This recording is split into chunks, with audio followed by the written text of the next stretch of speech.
नमस्कार, यो एभी न्यूज खबरको संकेत हो।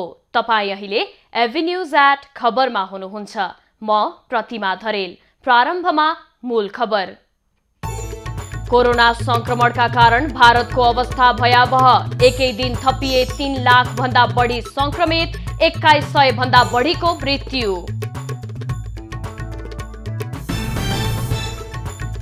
पार्टीमा क्षति नहोस् भनेर नेपाल समूहलाई सम्झाउन खोजेको अध्यक्ष ओलीको भनाई। गुटबन्दी स्वीकार्य नहुने चेतावनी। माटामै मिलाइदिने भन्ने उनीहरुको थियो। एमाले नेपाल खनाल समूहका सांसद छलफलमा, अध्यक्ष ओलीले सोधेको स्पष्टीकरणको जवाफ तय गरिँदै।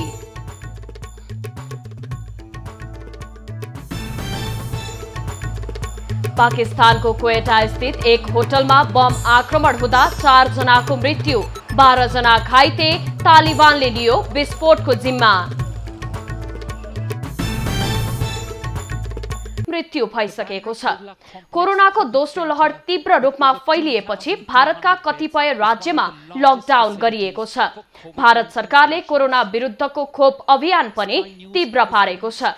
भारतपछि ब्राजिलमा पनि कोरोना संक्रमणको अवस्था विकराल बन्दै गएको छ। त्यहाँ पछिल्लो 24 घण्टामा 3400 भन्दा बढीको मृत्यु भएको छ भने 80 नयाँ संक्रमित थपिएका छन्।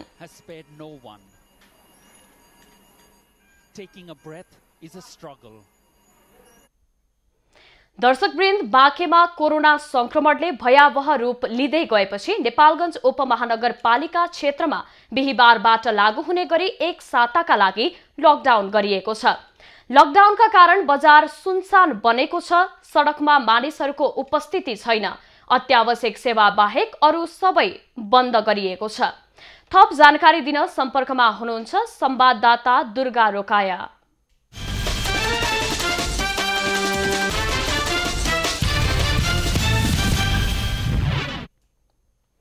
दुर्गा, गए राति 12 बजेदेखि चाहिँ त्यहाँ लकडाउन गरिएको छ, तर यति बेलासम्म आइपुग्दा पनि खासै लकडाउन प्रभावकारी भएन भन्ने सुन्नमा आएको छ। वास्तविकता के हो? प्रतिमा, बाँके जिल्लामा दोस्रो चरणको कोरोना जसरी एकदमै तीव्र गतिमा फैलियो र खास गरी भारतसँग सीमा जोडिएको बाँके जिल्लामा कोरोना महामारीले निकै उग्र रूप लिन थालेपछि बाँके प्रशासनले गए राति 12 बजेदेखि 15 गते राति 12 बजेसम्मका लागि पहिलो चरणमा 7 दिन जसरी यो नेपालगञ्ज क्षेत्रभित्र लकडाउन गरेको छ र त्यो लकडाउन बिहानैदेखि हामी नेपालगञ्जका विभिन्न ठाउँहरूमा रिपोर्टिङ गर्न जाँदा पूर्ण रूपमा कार्यान्वयन नभएको पायौं। मानिसहरू ओहोरदोहोर गरिरहेको, केही सवारी साधनहरू पनि सञ्चालनमा आएको देखियो। यद्यपि स्थानीय प्रशासनले जसरी निषेधाज्ञा जारी गरेको छ त्यो निषेधाज्ञामा अत्यावश्यक वस्तुहरू खरिद गर्न पाइने र अत्यावश्यक कामका लागि हिडुल गर्न दिने भनेको अवस्था पनि हो। त्यसकारणले पनि मानिसहरू हिडुल गरिरहेका होलान्। यद्यपि हिजोका दिनहरू जस्तो अवस्था छैन। लकडाउनले अधिकांश मानिसहरू आफ्नो घरभित्र बसेका छन् र सुरक्षित स्वास्थ्यका मापदण्डहरू पालना गर्नुपर्छ भन्ने हेतुले यसरी बसिरहेको अवस्था छ। प्रतिमा, बाँकेमा आजसम्म आइपुग्दा सक्रिय संक्रमित 1686 जना अहिले पनि सक्रिय संक्रमित भएको र धेरैजसो मानिसहरू होम आइसोलेसनमा 1181 जना मानिसहरू होम आइसोलेसनमा बसिरहेको अवस्था छ। किनभने अस्पतालहरूमा बेडको अभाव भइसकेको छ। नेपालगञ्जको सबैभन्दा ठूलो अस्पताल जुन सरकारी अस्पताल पनि हो, भेरी अस्पताल, त्यो भेरी अस्पतालमा 142 वटा बेड कोभिड वार्ड भनेर छुट्टै राखिएको छ र ती वार्ड करिब भरिसकेको अवस्था छ र 139 जना मानिसहरू जुन कोभिड संक्रमित भएका मानिसहरू हुनुहुन्छ उहाँहरूले उपचार गराइरहेको अवस्था छ भने त्यहाँ उपचार गराइरहेका 139 जनामा 38 जना मानिस सिकिस्त भएको भनेर हामीलाई स्वास्थ्य कर्मीहरूले जानकारी दिएको अवस्था छ भने त्यस्तै मेडिकल कलेज कोलपुर जसले विगतदेखि पनि कोभिड वार्ड सञ्चालन गरेको छ त्यहाँ 50 वटा बेड छन् र त्यो 50 बेडमा अहिले 65 जनाले उपचार गराइरहेको र त्यहाँ पनि 20 जना संक्रमित सिकिस्त भएको भनेर त्यहाँका डाक्टर दिनेश श्रेष्ठले हामीलाई जानकारी गराएको अवस्था छ। त्यस्तै गरेर व्हाइट हाउस जो नेपालगञ्ज उपमहानगरपालिकाले विगतमा सञ्चालन गरेको आइसोलेसन हो त्यो ठाउँमा पनि बिरामीहरू राखिएको छ भने अब बेडहरूको अभाव हुन देखिएपछि यहाँको स्थानीय प्रशासनले खास गरी जिल्ला कोभिड संकट व्यवस्थापन केन्द्रले स्थानीय तहहरूले जो हिजो आइसोलेसनका रूपमा सञ्चालन गरेका वार्डहरू थिए ती वार्डहरूलाई पुनः सक्रिय गराउने र त्यहाँ अक्सिजन सहितको व्यवस्थापन गर्न पर्छ भनेर यसरी पत्रचार गरेको र उनीहरूलाई अनुरोध गरेको स्थानीय तहलाई अनुरोध गरेको अवस्था छ। प्रतिमा भने भारतबाट पनि त्यत्तिकै रूपमा मानिसहरू नेपाल फर्किएको, किनभने भारतमा निकै भयावह रूपमा कोरोना फैलिएका कारण नेपालीहरू कामको सिलसिलामा जो रोजगारीको सिलसिलामा नेपालीहरू भारत पसेका थिए उनीहरू बिस्तारै फर्किँदै आएको र दैनिक 5000 को संख्यामा जमुना नाकाबाट मानिसहरू भित्रिने गरेको छ र ती मध्ये जसलाई ज्वरो केही लक्षणहरू देखिएको छ ती मानिसहरूलाई भारतबाट फर्किएका उनीहरूलाई चाहिँ एन्टिजेन टेस्ट गरेर परीक्षण गरेर फर्काइएको छ भनेर हामीलाई नेपालगञ्ज उपमहानगरपालिका स्वास्थ्य शाखा प्रमुख रामबहादुर चन्दले जानकारी दिनुभएको छ। भने यसरी दिन प्रतिदिन बिरामीहरू खास गरी कोरोना संक्रमितहरूको संख्या बढ्न थालेको छ र जुन लक्षण देखिएका कोरोना संक्रमितहरू मध्ये पनि 50% मात्रै अस्पतालमा स्वाब दिन गएको र ती मध्ये आएका करिब एकै दिनमा 5 देखि 600 सम्म पनि स्वाब संकलन हुने र ती मध्ये करिब 92% सम्म पनि संक्रमित भेटिएको पोजिटिभ केसहरू आएको अवस्थाले गर्दा निकै भयावह अवस्था हुन सक्छ। समुदाय स्तरमा पनि फैलिसकेको कारणले यो जुन संक्रमणको जालो छ खोपको बारेमा पनि जानकारी गराउनुस् न। खोप कतिलाई लगाइयो, के छ त्यसको बारे जानकारी गराउनुस्। दोस्रो चरणको खोप हिजो र अस्ति मात्रै लगाइएको थियो। योभन्दा अगाडि पनि 28 दिन पुगेपछि लगाउने भनेर जसरी भनिएको थियो। पहिलो चरणमा मानिसहरूले लगाएका थिए भने अहिले दोस्रो चरणमा पनि यहाँ विभिन्न खास गरी अग्रपंक्तिमा जो काम गर्ने जस्तो स्वास्थ्यकर्मी, सुरक्षाकर्मी, त्यस्तै गरी पत्रकारै भनौँ, त्यस्तै गरी विभिन्न सरकारी तथा गैर सरकारी कार्यालयका मानिसहरूलाई पहिलो चरणमा त्यसरी दिइएको छ र ज्येष्ठ नागरिकहरूलाई पनि खोपहरू दिइएको छ। हिजो साँझसम्म खोप लगाइएका कारणले तथ्याङ्क बाहिर ल्याइएको छैन अहिले टोटल तथ्याङ्क र बिस्तारै हामी यो तथ्याङ्क पनि बाहिर ल्याउनेछौँ। धन्यवाद दुर्गा जानकारीको लागि।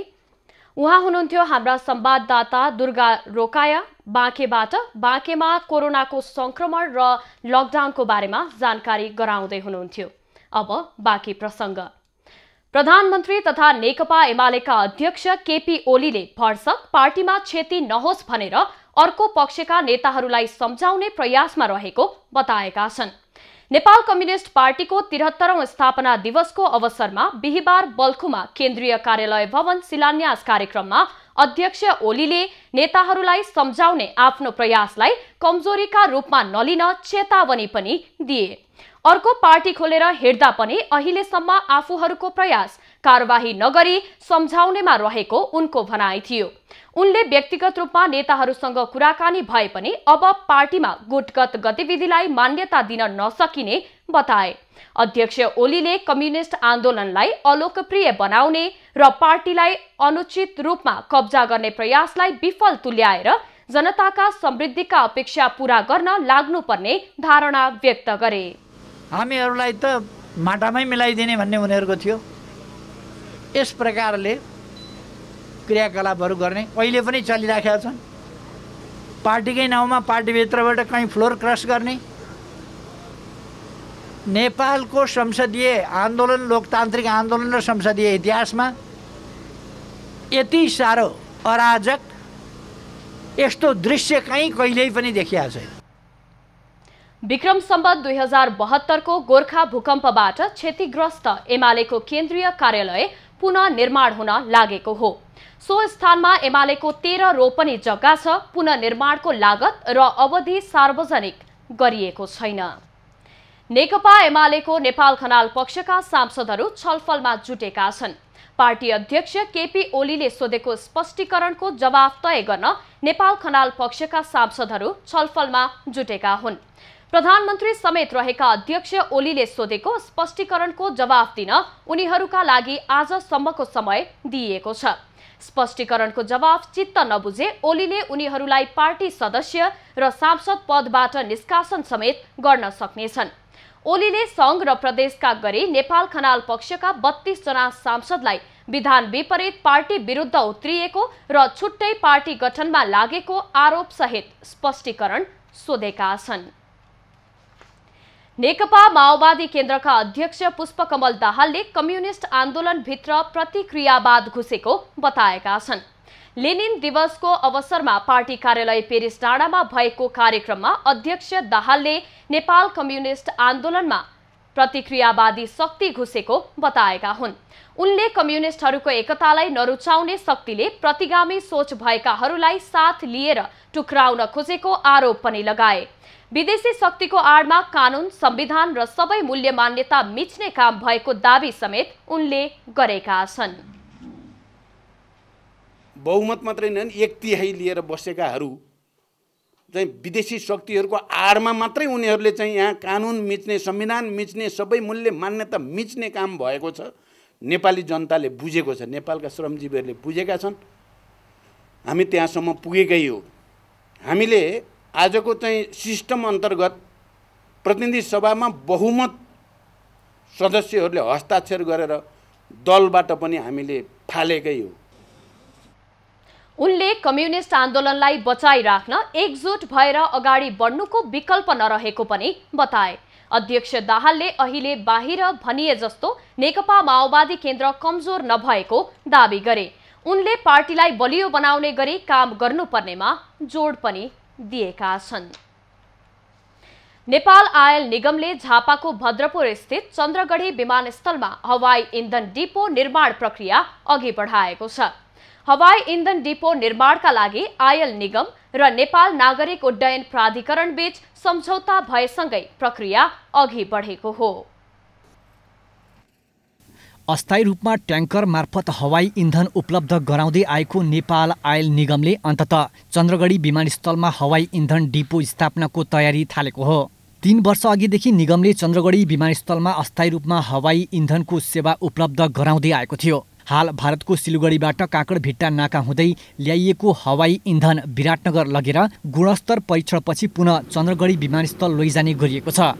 यसले लागत खर्च झन बढेपछि चन्द्रगढी विमानस्थलमा हवाई इन्धन डिपो बनाउने निष्कर्षमा नेपाल आयल निगम 4 आली पुगेको हो।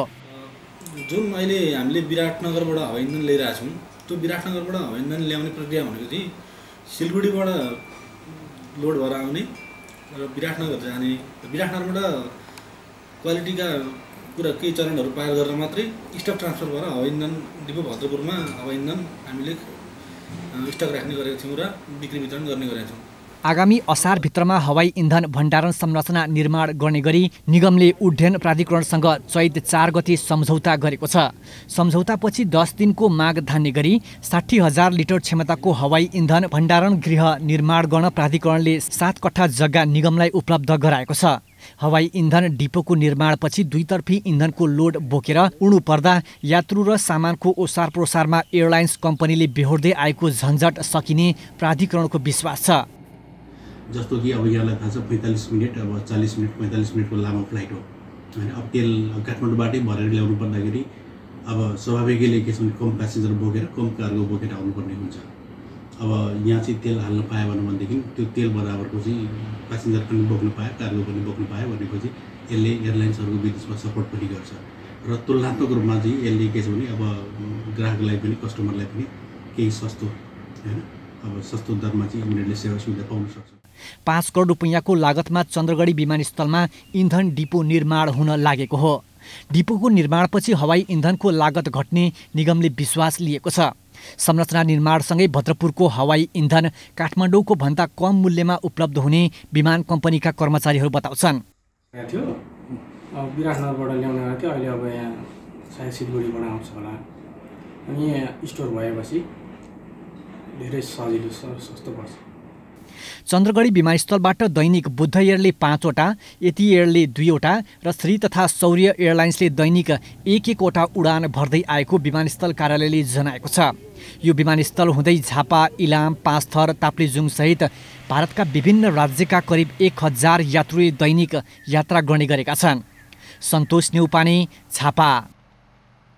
चैत्र शुक्ल अष्टमीका दिनबाट सुरु भएको सेतो मच्छिन्द्रनाथ रथ यात्राको तेस्रो दिन आज रथलाई काल भैरव अगाडिबाट लगन पुर्याइँदैछ। बुधबार दोस्रो दिन रथलाई असनबाट बालकुमारी, केलटोल, इन्द्रचोक, मक्खन हुँदै हनुमान ढोका स्थित काल भैरवको मूर्ति अगाडि पुर्याइएको थियो।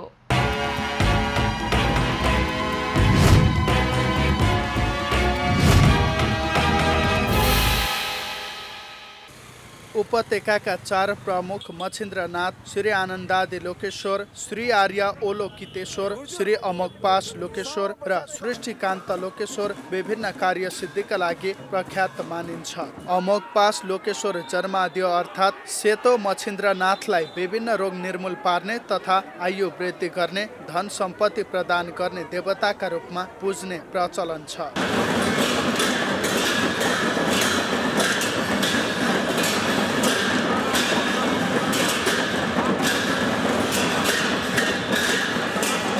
प्रत्येक वर्ष चैत्र शुक्ल अष्टमीका दिन मच्छिन्द्रनाथको रथारोहण गरी रथ यात्रा गर्ने चलन रहे अनुसार मंगलबार 3 धारा पाठशाला अगाडि निर्मित 32 हात अग्लो रथमा मच्छिन्द्रनाथको मूर्ति प्रतिस्थापन गरी रथलाई तानेर घण्टाघर भोटाहिटी हुँदै असन पुर्याई 1 रात असनमै राख्ने परम्परा अनुसार मंगलबार रथलाई असनमा बिसाइएको हो।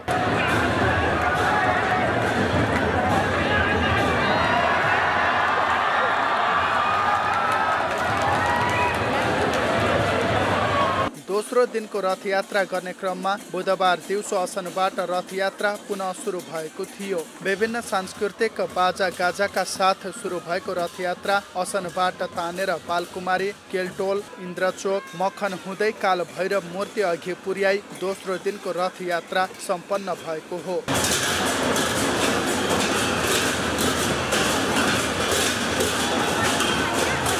रथ यात्राका क्रममा टोलटोलमा स्थानीयहरूद्वारा विशेष पूजाआजा समेत भएको थियो। मच्छिन्द्रनाथको रथयात्रा बिहिबार तेस्रो दिनको रथयात्रा हनुमान ढोका काल भैरव अगाडिबाट सुरु भई काष्ठमण्डप, जयसी देवल, ज्याबहाल हुँदै लगन पुर्याइन्छ। मच्छिन्द्रनाथको रथयात्रालाई त्रिलोक दर्शनार्थ भ्रमण पनि भन्ने गरिएको छ।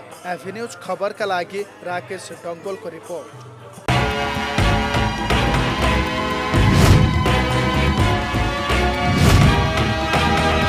अब बाँकी खबर। कञ्चनपुर जिल्लालाई पूर्ण खोप सुनिश्चितता तथा दिगोपना घोषणा गरिएको छ। जिल्ला पूर्ण खोप समन्वय समिति कञ्चनपुरद्वारा बुधबार आयोजित कार्यक्रममा कञ्चनपुर जिल्लालाई पूर्ण खोप सुनिश्चितता तथा दिगोपना घोषणा गरिएको हो। लक्षित उमेर समूहका बालबालिकाहरूलाई मापदण्ड अनुसार खोपको मात्रा दिइएको सुनिश्चित भइसकेपछि कञ्चनपुर जिल्लालाई पूर्ण खोप सुनिश्चितता तथा दिगोपना घोषणा गरिएको छ। कञ्चनपुर जिल्लाका सबै स्थानीय तहहरूमा स्वास्थ्य कर्मीहरू र महिला स्वास्थ्य स्वयंसेविकाहरूको संयुक्त टोली परिचालन भई घरधुरी सर्वेक्षण गरिएको थियो। त्यससँगै खोप समन्वय समितिले समेत अनुगमन गरी ओडा हुँदै जिल्लाका 9वटै स्थानीय तहहरूलाई पूर्ण खोप सुनिश्चितता तथा दिगोपना घोषणा गरी कञ्चनपुर जिल्लालाई सुदूरपश्चिम प्रदेशको दोस्रो जिल्लाका रूपमा पूर्ण खोप सुनिश्चितता तथा दिगोपना घोषणा गरिएको हो। अनुगमनको क्रममा घर दैलो पनि पुगेका छौँ, वाडा पनि पुगेका छौँ। पूर्ण खोप सुनिश्चितताको लागि मोहन लगायत स्वास्थ्यका टिम हामी 9वटा कञ्चनपुर जिल्लाको 9वटा पालिकामा गएर आज हामी जिल्ला नै घोषणा गर्न गइरहेका छौँ।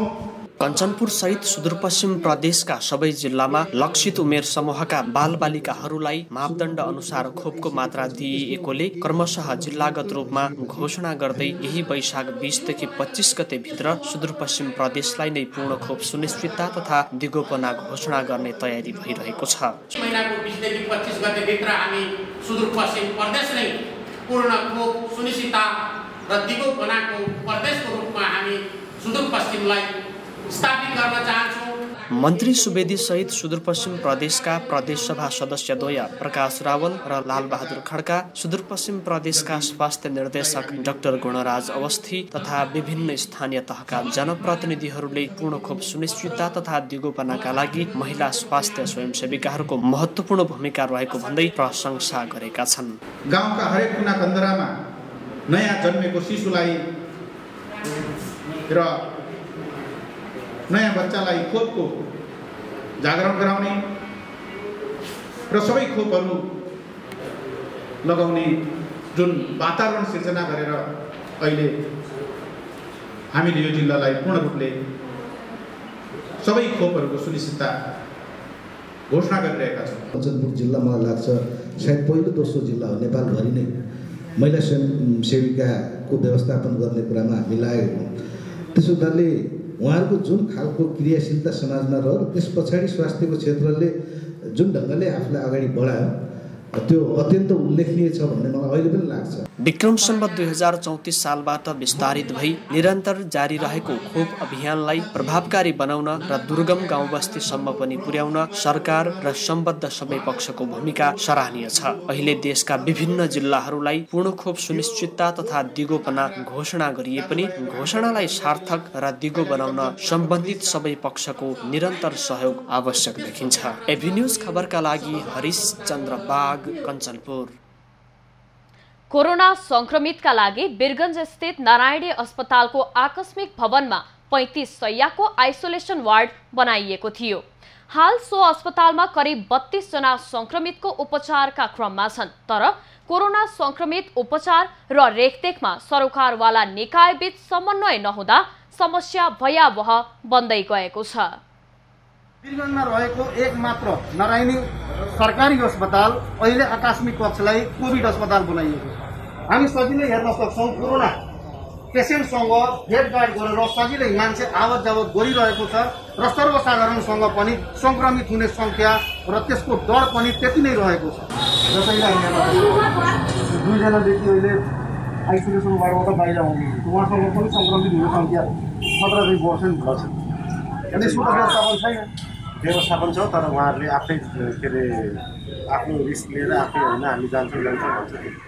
तपाईँले स्थानीय प्रशासनको सहयोग लिनुभयो भने होइन, हामीले सक्छौँ कुरा गर्छ। अहिले यी कक्षभित्र भेटघाट गर्ने वा आफन्तहरूले चाहिँ अस्पताल व्यवस्थापनले कुनै पनि किसिमको सुविधा आफूहरूलाई नदिएको, यहाँसम्म खानपिन समेतको आफूहरूलाई गाह्रो रहेको, डाक्टरहरू समयमा चेक जाँच गर्न नआउने, अक्सिजन लगायतको पनि कमी भएको बताइरहेका छन् स्थानीयहरू। कोरोना संक्रमण कतिको खतरनाक रहेको छ र यसले कतिसम्म आम जनमानसलाई हानि पुर्याउन सक्छ भन्ने उदाहरण अहिले हामी भारतलाई हेर्न सक्छौँ, जहाँ न त शमशान घाट खाली छ न त कुनै त्यस्तो ठाउँ जहाँ सद्गत गर्ने गरिन्छ। ठुलो ठुलो लाम लागेका छन् त्यहाँका मृतकका परिवारहरू। के वीरगञ्जलाई पनि केही अवस्थामा पुर्याउन यहाँका स्थानीय सरकार लागि परेका छन् त? कागजमा मात्र गरिएको त्यो सहमति व्यवहारमा भने देख्न सकिएन। जमासे भेट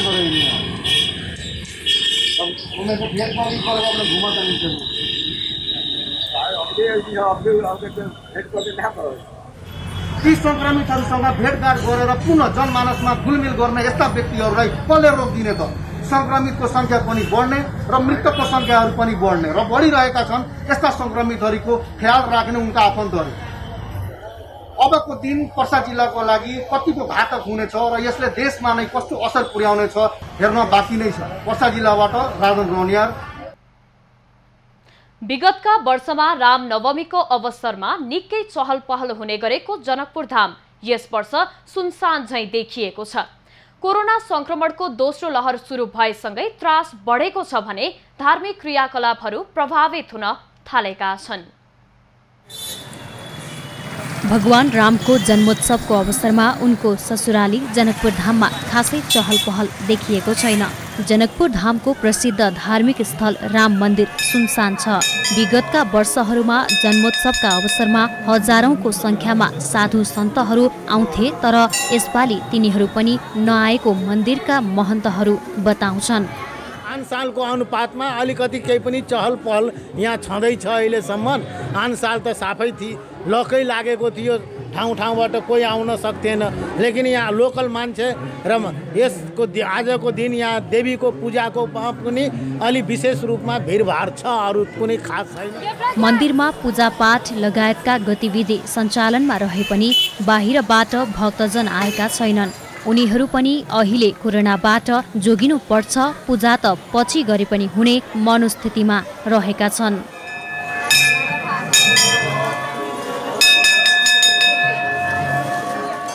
जनकपुर धाममा रामनवमीलाई विशेष अवसरका रूपमा लिइन्छ, तर यसपटक बाहिरका भक्तजन आएका छैनन्, जसका कारण व्यापार व्यवसाय पनि प्रभावित भएको छ। मेला नहीं लगले, बिक्री नहीं भेले, आदमी सबके आदमी नहीं जुट पले, उतना मीठा मोर बॉर्डर बंद कर देले छे, आदमी नहीं अले। जनकपुर धाममा मात्र नभई पुरै मिथिला अञ्चलमा कुनै उत्सव राम सीताको गुणगान बिना त्यो उत्सव पूर्ण हुन सक्दैन। कोरोनाले महोत्सवलाई, राम जन्मोत्सवलाई निकै प्रभावित तुल्याएको, त्यसै कारण चाहिँ स्थानीय केही व्यक्तिहरू मात्रै पूजापाठ गर्न आएका छन्। नेपालका विभिन्न ठाउँबाट या भारतबाट कुनै पनि यो रामनवमीमा आएका छैन र यसको प्रभाव चाहिँ राम मन्दिरको प्राङ्गणमा देख्न सकिन्छ। एबी न्यूज खबरका लागि सुजित कुमार झा, जनकपुर धाम। सिद्धिचरण राजमार्गको स्तरोन्नतिमा सरकारले व्यवस्था गरेको भन्दै स्थानीयवासी आन्दोलनमा उत्रेका छन्। 20 वर्ष अघि निर्माण कार्य सुरु भएको यो राजमार्गको तल्लो भेगलाई सरकारले व्यवस्था गरेको उनीहरूको गुनासो छ। सिद्धिचरण राजमार्गको तल्लो भेगलाई सरकारले व्यवस्था गरेको भन्दै त्यस क्षेत्रका बासिन्दाहरू आक्रोशित भएका छन्। उनीहरूले ठाउँ ठाउँमा अवरोध खडा गरी अनिश्चितकालसम्म बन्द गरेका छन्। र वास्तवमा सरकारले गर्नुपर्ने पहिलो प्राथमिकताको आधारमा यो सिद्धिचरण राजमार्गलाई तपाईँको लेन्थदेखि लिएर चाहिँ यसको सम्पूर्ण ब्ल्याकटप गर्नुपर्ने कुरा चाहिँ अहिले नेपालमा रहेका सरकार प्रमुखको ध्यान त्यति नपुगेको जस्तो महसुस सम्पूर्ण जनताले गरेको छ र यसैको उसमा चाहिँ टेकेर जनताले चाहिँ आन्दोलन गर्न खोजेको।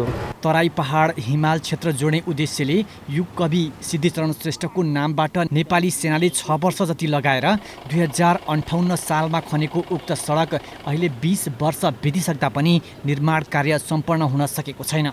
सडकको स्तरोन्नति हुन नसक्दा त्यस क्षेत्रका जनताले चरम कष्ट र क्षति बिहोर्न बाध्य छन्।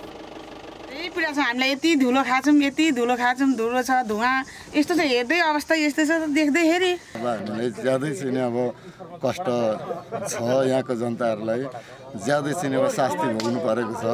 प्रदेश 2 को सिराहाको मिर्चैयामा पूर्व पश्चिम राजमार्गसँग जोडिएर प्रदेश 1 को उदयपुरको कटारी घुर्मी हुँदै ओखलढुङ्गा, सोलु र खोटाङ जोडिन्छ। कटारीदेखि घुर्मीसम्मको सडक अति जीर्ण अवस्थामा छ। खाल्टो, धुलो र साङ्गुरो बनेका कारण कष्टकर यात्राका साथै अनगिन्ती दुर्घटनाले धन जनको क्षति भएको छ। जहाँ यहाँबाट हिँड्दाखेरि वहाँ पुग्नलाई धेरै गाह्रो छ। अब हामी त गाडीमा चढ्दा यसो केही होला भनेर बाइकहरू हिँड्नलाई धेरै अप्ठ्यारो। माथिल्लो सगरमाथाको ठूलो हिस्सा जोड्ने सडक भएकाले सरकारले स्तरोन्नतिका साथै सुचारू गर्नुपर्नेमा मर्मत सुधारको काममा करोडौं रकम सिध्याउने काम मात्र भएको छ। लाहान सडक डिभिजनले लगानी अनुरूपको काम समेत नगरेर झारो टार्ने काम मात्र गर्दै आएको स्थानीयको आरोप छ। यसैबीच कटारी नगरपालिकाले यो आन्दोलनलाई स्वाभाविक ठानेको छ। यसपालि चाहिँ प्रधानमन्त्रीज्यूले पनि अर्थमन्त्रीलाई यो बजेट हालिदिनु भनेर आश्वासन दिनुभएको छ। त्यो मानेमा चाहिँ म एक मानेमा चाहिँ खुसी पनि छु, तर छिटोभन्दा छिटो यो बाटो बन्नुपर्छ र राज्य सरकारले यसको निमित्त पर्याप्त बजेट राख्नुपर्छ र अर्को यो बाटोको निमित्त छुट्टै डिभिजन कार्यालय स्थापना गर्नुपर्छ भन्ने चाहिँ मेरो मान्यता छ। सवारी साधनहरू अनिश्चितकाल रूपमा रोकिएपछि यात्रुहरू अलपत्र परेका छन्। एम्बुलेन्स बाहेकका सवारी साधन चलेका छैनन्। आफूहरूको माग पूरा गर्न उनीहरू सङ्घर्ष समिति नै गठन गरी आन्दोलनमा उत्रिएका छन्। भोटराज राई, उदयपुर। द्वन्द्वकालीन घटना निरूपणका लागि सरकारले आयोग स्थापना गरेको पनि धेरै वर्ष भयो, तर अझै पनि आयोगले पूर्ण रूपमा कार्य सम्पादन गर्न सकेको छैन। सत्य तथ्य छानबिन गरी पीडितलाई न्याय र पीडकलाई दण्ड दिने कार्यमा आयोग चुक्दै आएको छ। विस्तृत शान्ति सम्झौताको वर्षौं बितिसक्दा पनि आफूहरूले न्याय पाउन नसकेको भन्दै द्वन्द्व पीडितहरूले गुनासो गरेका छन्। पोखरामा सोमबार सत्य निरूपण तथा मेलमिलाप आयोगले आयोजना गरेको छलफल तथा अन्तर्क्रिया कार्यक्रममा उनीहरूले राज्यले आफूहरूलाई न्याय दिन्छ भनेर कुर्दा कुर्दै थाकिसकेको बताए। राज्यले न्याय दिन्छु भनेर छक्याउन खोजेको हो कि भन्ने आभास हुन थालिसकेको पीडितहरूको भनाइ छ। पानी छोरा कहाँ लर गाडी तथ्य पनि गाउने पाउनु पर्यो, न्याय पाउनु पर्ने। यसलाई भए सास जमाए लास पाउनु पर्ने, घिरिया गर्न पाइयो छैन।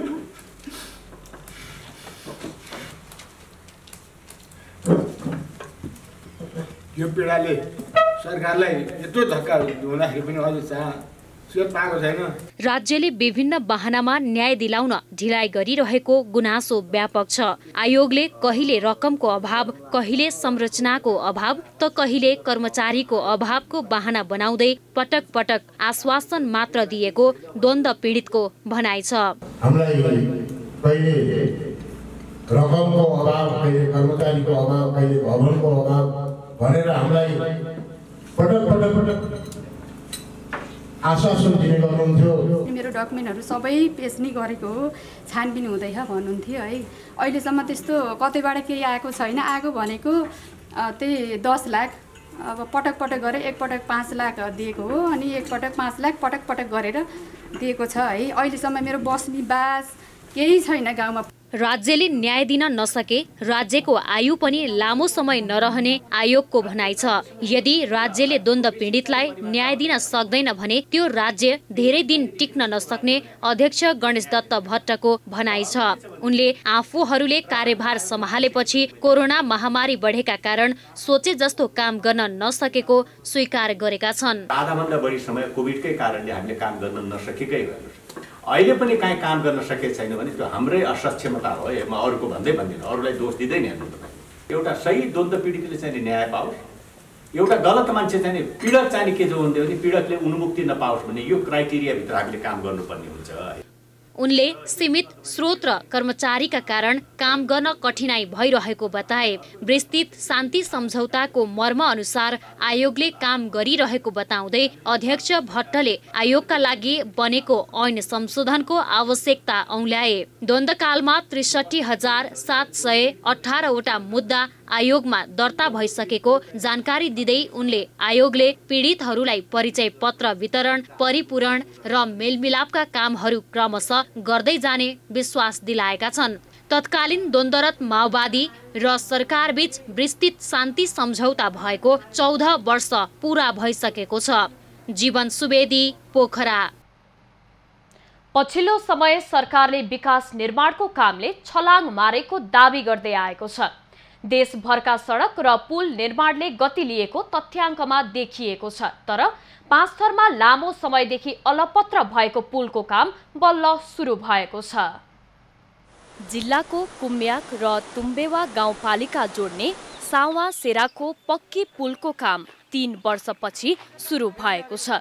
ठेकेदार कम्पनीले 2074 सालदेखि सुरु भएको योजना प्राविधिक समस्या आएको भन्दै काम गर्न छोडेको थियो।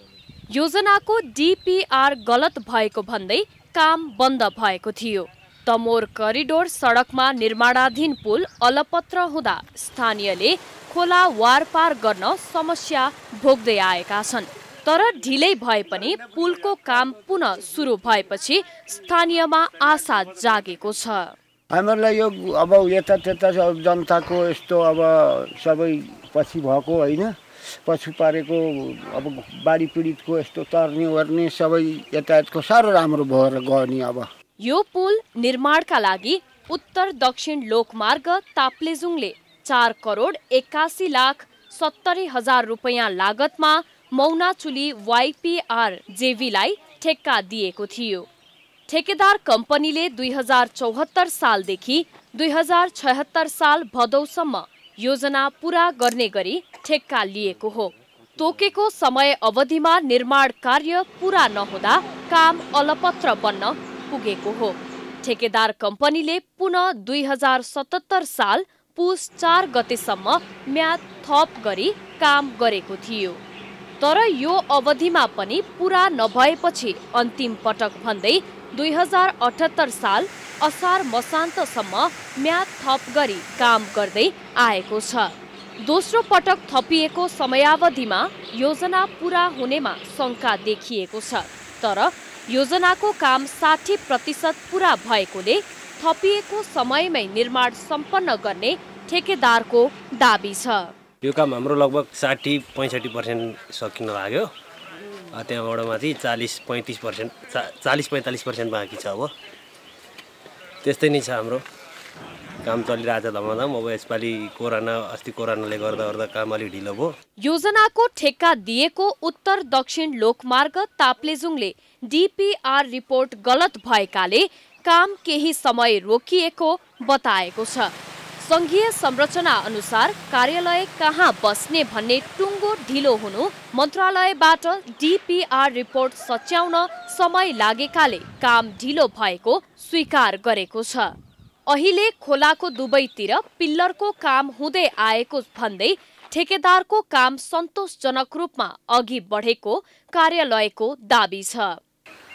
कोरोना भाइरसको कारणले हल्का अलि ढिला सुस्ती अनि त्यसमा अलिकति चाहिँ के भयो भने यो डिजाइन पनि चेन्ज भयो।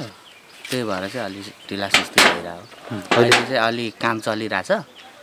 जालीको काम यो अब ढलान हुन लागिरहेको। समयमै पुलको काम पूरा नहुँदा बर्खामा सवारी साधनले जोखिम झेल्दै आएका छन्। बर्खामा 2 पाङ्ग्रे सवारी साधन 500 देखि 1000 रुपैयाँसम्म बुझाएर आवत जावत गर्दै आएका छन्।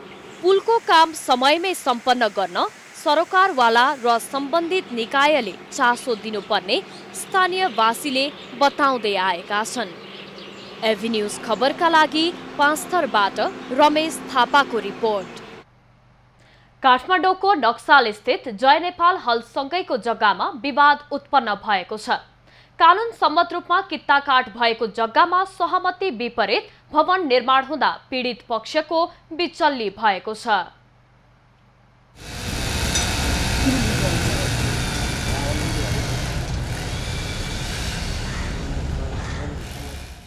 दृश्यमा देखिएको स्थान काठमाडौँको नक्साल स्थित जय नेपाल हलसँगै जोडिएको जग्गा हो। उक्त जग्गा भैरव शमशेर थापा र अञ्जली पोते श्रेष्ठको संयुक्त नाममा रहेको थियो। यो जग्गा 2066 साल मङ्सिर 30 गते छुट्टा छुट्टै गर्ने निर्णय पनि भयो।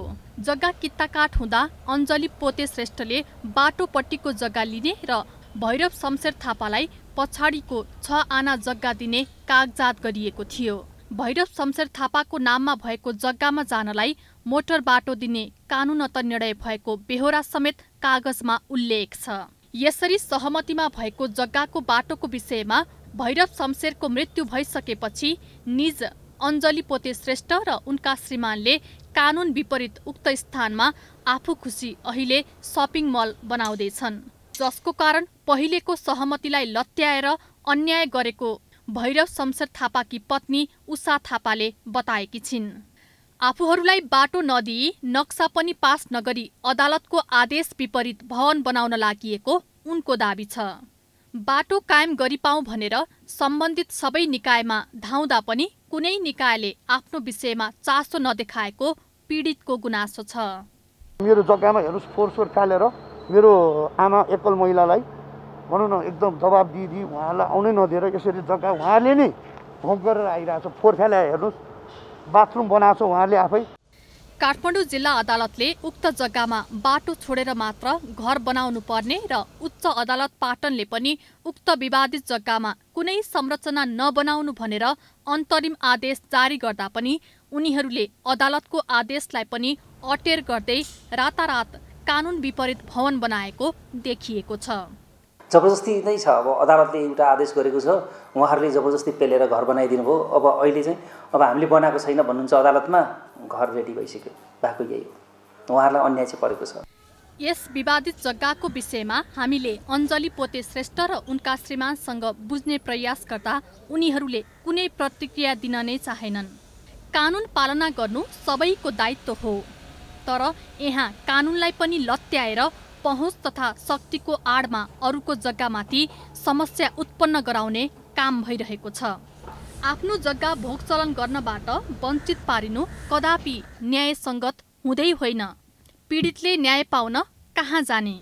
क्यामेरामा विनय तामाङको साथ शीतल रिजालको रिपोर्ट। अब पालो एभेन्यूज एट मौसमको।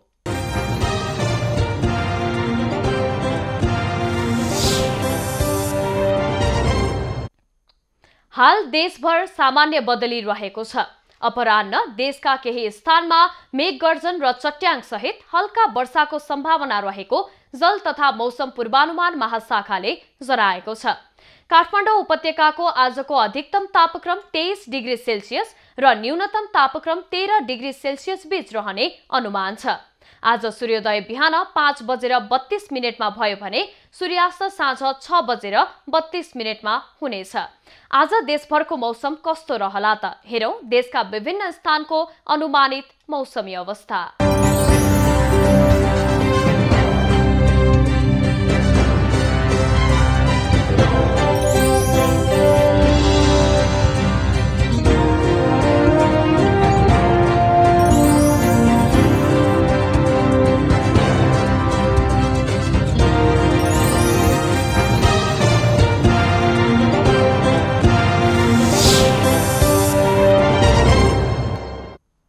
अहिलेलाई खबरको क्रम यति नै। एभेन्यूज खबरका यी सहित अन्य विस्तृत खबरका लागि www.avenews.tv लगअन गर्न सक्नुहुनेछ। युट्युब, फेसबुक र ट्विटरमा पनि हामीलाई फलो गर्न सकिनेछ। खबरभित्रको खबरका लागि हेर्दै रहनुहोला एभेन्यूज खबर। नमस्कार।